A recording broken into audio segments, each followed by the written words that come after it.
what's the worst toxin? Like, is it the chemicals? Is it the heavy metals? Is it the EMFs? And it's hard because you dive into each one, like they're all really bad. Like they're all really bad. But then I think about, well, I can proactively, get away from chemicals and heavy metals. It's easier, but with EMFs, it's really difficult because even if I have all the different, the different hygiene around my phone and my Wi-Fi, it's still, as you said, from 1900, it's just a billion X to whatever you said. So it's just like we're swimming in it, even though we do all these different things. We're still swimming in this electrosmog that we can't really control. I mean, yeah, you can move to a rural area, but as we know, you can't really escape it even when you go out to those areas anymore. But obviously, more likely in a city, you're just going to be bombarded.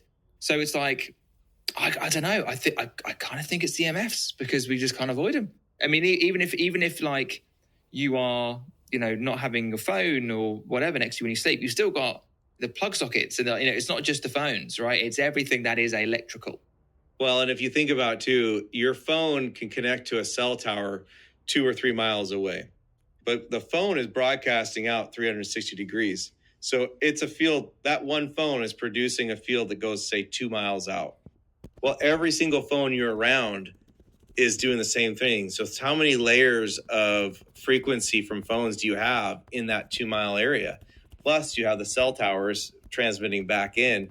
So it's really hard to avoid it. And it is interesting because a lot of the disease we've seen have climbed at the same time as electricity has increased, chemical in our food supplies have increased.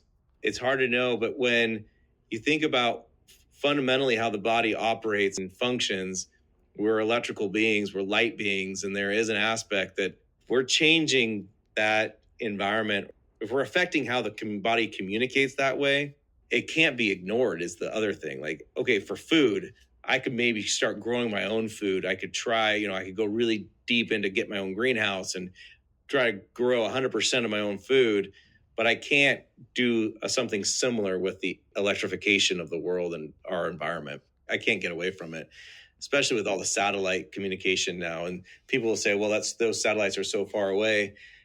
The reality is they are beaming communication down wirelessly. That's radiation. It is strong enough to hit that satellite dish and then convert into high-speed internet.